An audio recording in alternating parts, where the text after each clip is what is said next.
Ceci est une vidéo que je fais pour Avant, le jeune homme qui travaillait à 2 emplois, avec un bébé d'1 an, qui galère et qui m'a dit qu'il en avait marre d'être pauvre et qu'il ne savait pas comment s'en sortir.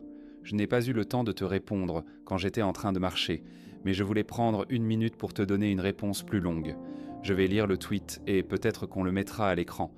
Ce que tu traverses est difficile. Être aussi jeune et devoir déjà subvenir aux besoins d'un enfant, ce n'est pas facile. Mais tu as l'opportunité de devenir une source d'inspiration incroyable, d'une manière que je n'aurais jamais pu l'être. Ton histoire de réussite deviendra ton message. Cela étant dit, passons au conseil.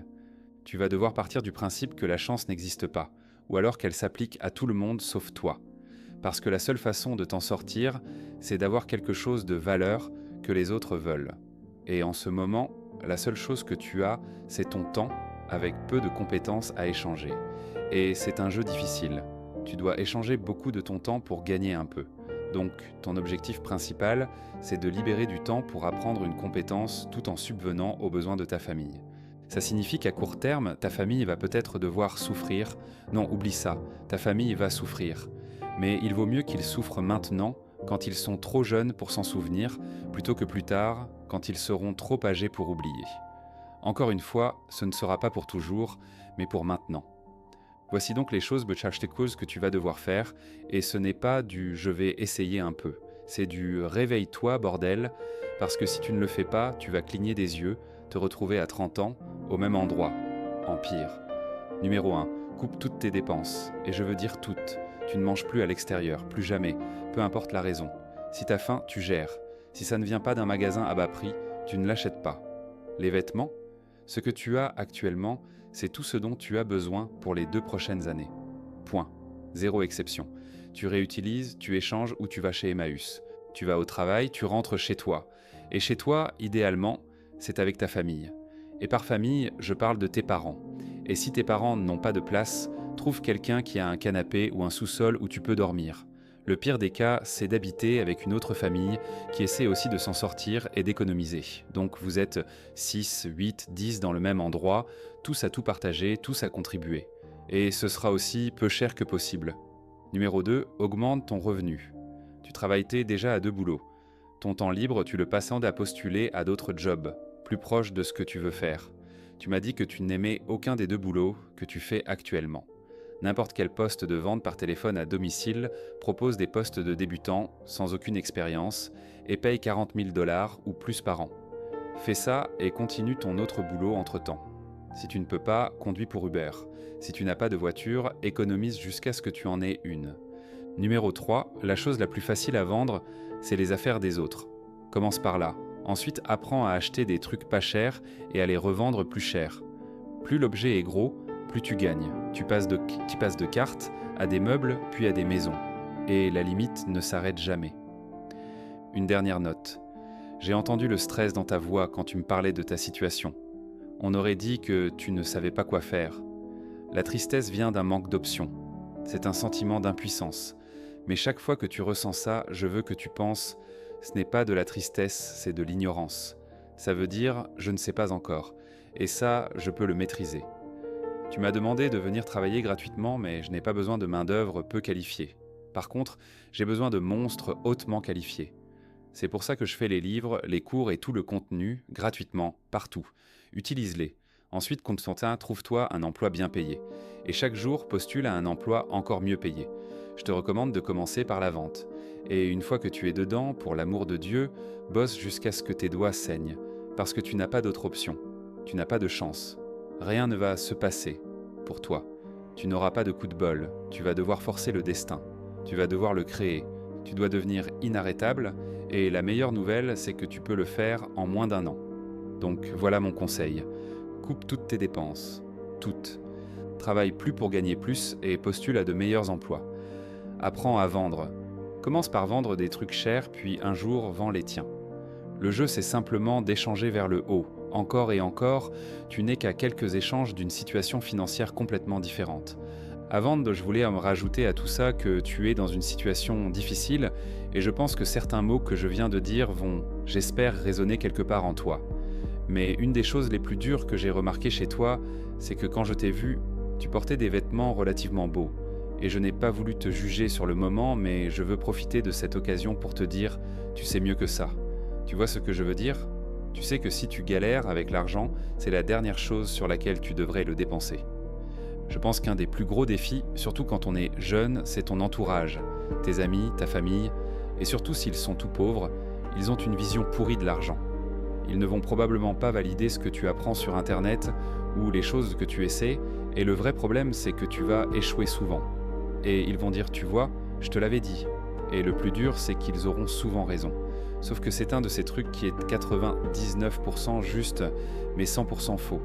C'est comme un parent qui te dit, tu vas rompre avec cette personne, tu vas rompre avec celle-là, et ils ont raison à chaque fois, sauf pour celle que tu épouses.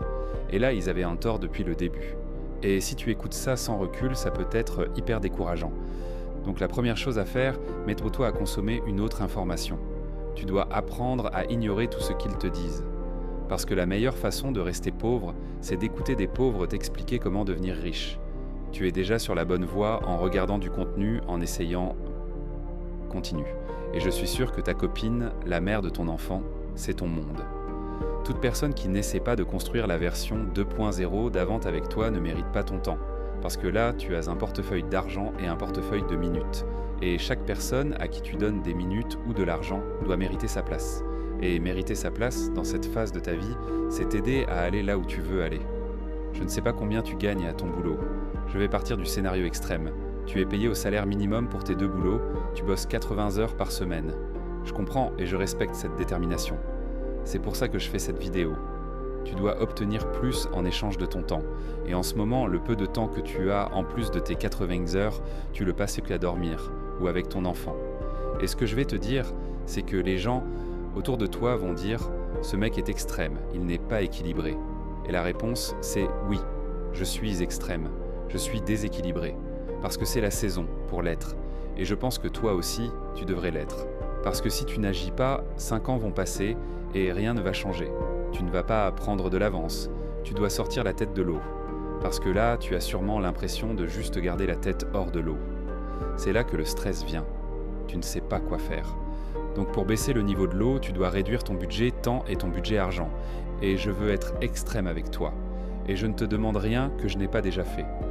Moi, j'ai acheté ma voiture comptant, une voiture à 5 ou 6 000 $. Et j'ai dormi dans une chambre avec un autre mec, dans une maison où on était 6 à tout partager. Je n'étais pas dans un quartier craignos, mais je payais 400 $ par mois dans un beau quartier parce que je n'avais pas mon propre appart. Donc je partageais ma cuisine et je devais supporter le fait que 3 d'entre eux avaient un peu des chiens qui foutaient de la merde et du pipi partout, tout le temps. C'était horrible. Mais tu sais ce qui aurait été pire ? Ne pas avoir l'argent pour acheter les cours, les séminaires, les ateliers qui m'ont permis d'apprendre mes prochaines compétences. Donc là, bouffe et toi, c'est tout ce sur quoi tu dépenses. Tu supprimes tout le reste. Et tu réduis même ces dépenses au maximum. Et si ta copine travaille, alors vous pouvez avoir une garde d'enfant. Si elle ne travaille pas parce qu'elle s'occupe du bébé, alors tu dois lui dire « Écoute chérie, je dois faire ça pour nous maintenant ». Donc elle sacrifie sa carrière pour s'occuper du bébé. Et toi, tu dois sacrifier le temps avec le bébé pour pouvoir construire ta carrière. Pour qu'ensemble, en tant que famille, vous soyez équilibrés. Et pas seulement en tant qu'individu. Il y a 2 niveaux d'équilibre dont je veux que tu te souviennes. Le premier, c'est le macro. Tu peux être équilibré sur l'ensemble de ta vie. Quand tu seras à la retraite, tu auras plus de temps. Tu pourras aller en Europe, faire tout le reste. Alors maintenant, c'est comment je fais ça ? Si tu as une voiture, tu peux avoir des horaires plus flexibles. Si tu conduis pour Uber, c'est quelque chose que je recommande à beaucoup de gens. Si tu n'as pas de voiture, tu dois économiser aussi vite que possible pour en avoir une. Achète-la en liquide, négocie, essaie de te dégoter une voiture entre 5 000 et 10 000 $ en cash. Pas de mensualité, juste l'assurance. Et comme c'est une voiture pas chère, elle coûtera moins cher. Pour le reste de ton temps, il faut que tu dises à ta copine « Je vais passer 4 heures par jour, chaque jour, à regarder ces vidéos. Et ce n'est pas moi qui traîne sur YouTube. » Tu dois choisir une compétence que tu veux acquérir et ne consommer que du contenu sur ça. C'est le seul achat que je te permets, un minuteur. Tu peux en acheter un pour 5 $, pas ton téléphone. Quand tu le règles, tu le mets pour ces 4 heures par jour et chaque fois que tu détournes les yeux, tu l'arrêtes. Tu fais 4 heures de vrai boulot pour apprendre cette compétence. Et après avoir assez bossé, et tu vas me dire, c'est quoi assez ? 20 heures. Tu vas te dire, Oh, je peux faire ça vite. Ouais, je sais. C'est pour ça que je te dis que tu peux t'en sortir rapidement. Ensuite, tu transformes ces 4 heures d'apprentissage des bases en temps passé à devenir le meilleur candidat du monde pour des nouveaux boulots. J'ai pas dit d'aller postuler à des boulots. J'ai dit, deviens le meilleur candidat qui ait jamais postulé. Tu vas me dire, j'ai pas d'expérience. Eh bien, tu peux compenser par de la détermination. Et tu le prouves en envoyant des messages personnalisés à plusieurs personnes dans chaque entreprise. Tu sais ce que font les autres ? Ils font un effort à moitié. Ils copient-collent le même message à 4 personnes. Et tu sais ce que les 4 personnes font ? Elles se disent, il a copié-collé le même message. Fais pas ça, sois personnel, regarde le recruteur RH, le responsable du recrutement, le directeur de tel ou tel département et écris à chacun d'eux sur LinkedIn. Si t'as pas de LinkedIn, crée-en un, c'est gratuit. Et quand tu envoies ton CV, ajoute une lettre de motivation personnalisée après avoir lu le site web pour comprendre ce que fait l'entreprise. Quand tu lis la fiche de poste, les bonnes annonces disent ce que la personne doit faire. Dis, je peux faire cette tâche grâce à ceci, ceci et cela. Et surtout pour des postes de niveau débutant, ton CV n'aura pas autant d'importance. Ne laisse personne autour de toi te dire le contraire. Ce qui compte surtout pour les postes débutants, c'est la motivation. Chaque employeur veut quelqu'un qui va faire plus que ce qui est attendu. Tu dois montrer que tu vas aller au-delà. Et tu sais ce qui va se passer, tu vas faire ça pour 5 entreprises. Tu vas écrire un truc personnalisé. Ça va te prendre 4 heures pour faire les recherches, écrire les lettres, envoyer les messages à 20 personnes, parce que c'est 4 personnes par entreprise. Et tu sais ce qui va se passer ? Rien, parce que t'as pas de chance. Alors qu'est-ce que tu dois faire ? Tu dois devenir indéniable. Tu crois que si tu fais ça pour 1000 entreprises dans les 6 prochains mois, tu n'auras pas un job ? Moi je pense que si. Tu crois que si après ton service, tu te rends sur place et tu dis « Salut, je voulais juste vous dire que j'ai postulé, j'ai envoyé mon CV, j'ai contacté quelques-uns d'entre vous. Je suis vraiment motivé pour cette opportunité. Je veux pas être envahissant, mais si vous me donnez une chance, je vous promets de bosser plus dur que n'importe quel autre candidat ici. Et je veux vous le prouver par mes actions. » Tu leur montres que tu as des preuves, que tu dis pas juste ça au hasard. Tu as des preuves que tu vas bosser plus dur. Et tu sais ce qui va se passer ? L'un d'eux va dire « Je vais te donner ta chance ». Et quand tu l'auras, tu vas enfoncer tout le monde. Pas avec ce que tu dis, mais avec ce que tu fais. Sois silencieux et performe. Regarde ce que fait le meilleur, et fais 2 fois plus. Sois Kobe, peu importe le job. Si tu connais pas l'histoire de Kobe, il faisait 3 entraînements par jour, alors que les autres en faisaient 1 ou 2, parce qu'il voulait prendre de l'avance. Et au début, il était là moins bon qu'eux. Ensuite, il est devenu aussi bon. Puis meilleur, et il a continué à faire 3 entraînements par jour, jusqu'à ce que plus personne ne puisse le rattraper. Parce que si eux faisaient en 3 entraînements aussi, ils ne faisaient en que le rattraper. Mais lui, il avait déjà une avance. Donc le meilleur dans ce business bosse sûrement plus et mieux que toi. Donc tu peux pas juste faire autant que lui pour le dépasser, parce qu'il est déjà en avance. Tu dois égaler ses efforts actuels et y ajouter les tiens pour le dépasser. Quand lui termine sa journée, c'est là que toi tu démarres la tienne. C'est là que toi 2.0 commence. Et le truc, c'est que si tu arrives à adopter ça, si tu arrives vraiment à l'intégrer, tu vas cartonner, tu vas gagner. Tu peux faire en sorte que la chance ne soit pas un facteur. Quand j'ai parlé à Jacob, mon fils de 19 ans, je plaisante, mais il avait 15 ou 16 ans à l'époque, je lui ai donné 3 mots qu'il se rappelle encore aujourd'hui. Le volume annule la chance. Si tu veux, écris-le à l'arrière de ton téléphone pour t'en souvenir. Parce qu'au début, ton volume, c'est ce minuteur que tu lances pour regarder les vidéos, prendre des notes, apprendre le langage, les termes, pour que quand tu sois en entretien, tu saches quoi dire. Ensuite, les répétitions, ce sera regarder des simulations d'entretien sur YouTube, écouter des experts en recrutement, expliquer comment bien se présenter. Regarde les vidéos de Leïla sur comment réussir un entretien. Si tu fais ça, tu vas dépasser les autres. Ok, maintenant tu te dis « mais j'ai toujours pas d'entretien ». Volume annule la chance, lance le minuteur. Fais tes répétitions. 1 par jour, 2, 3, 4, 5, 6, 10 par jour, tous les jours.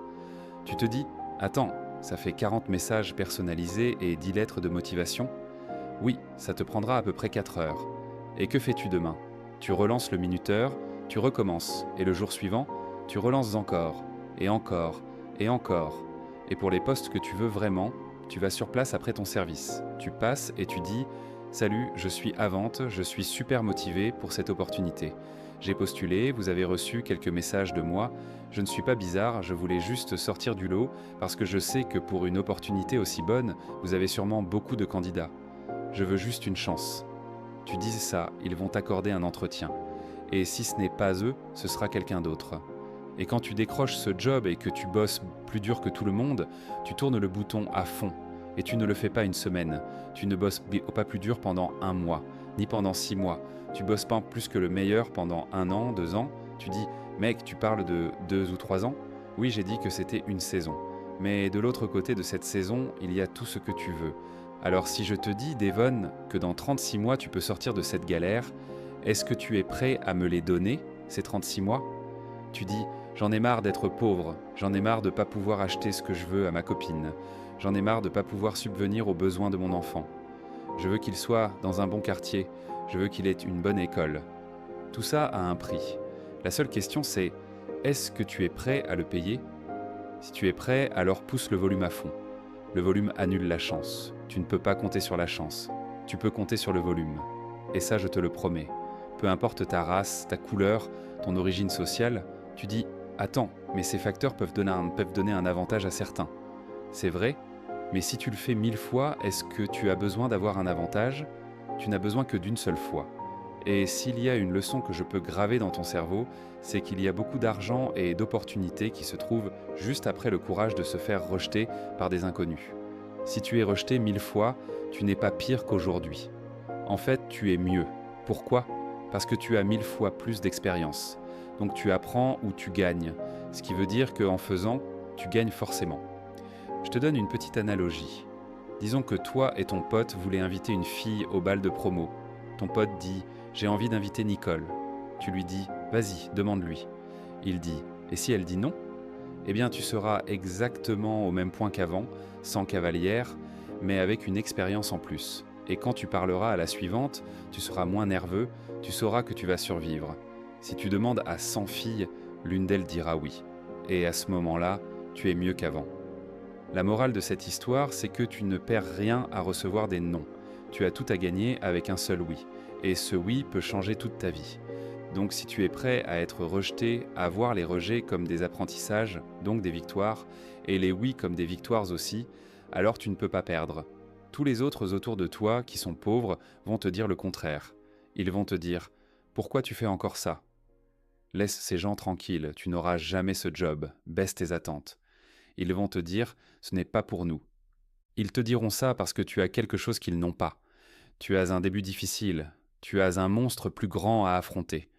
Mais plus le monstre est gros, plus le héros est épique. Et ce sont ces histoires que tu raconteras un jour. Ce sont ces messages que tu transmettras aux futures avantes. Si tu ne peux même pas trouver la force d'échouer pour toi-même, alors échoue pour ton enfant, pour l'histoire que tu pourras lui raconter, et pour les 100 000 autres avantes à qui tu pourras un jour transmettre ton histoire. Je n'ai pas eu le temps de dire tout ça, mais j'espère t'avoir donné quelques minutes de plus pour t'apporter un peu plus de contexte Thion. On est tous derrière toi.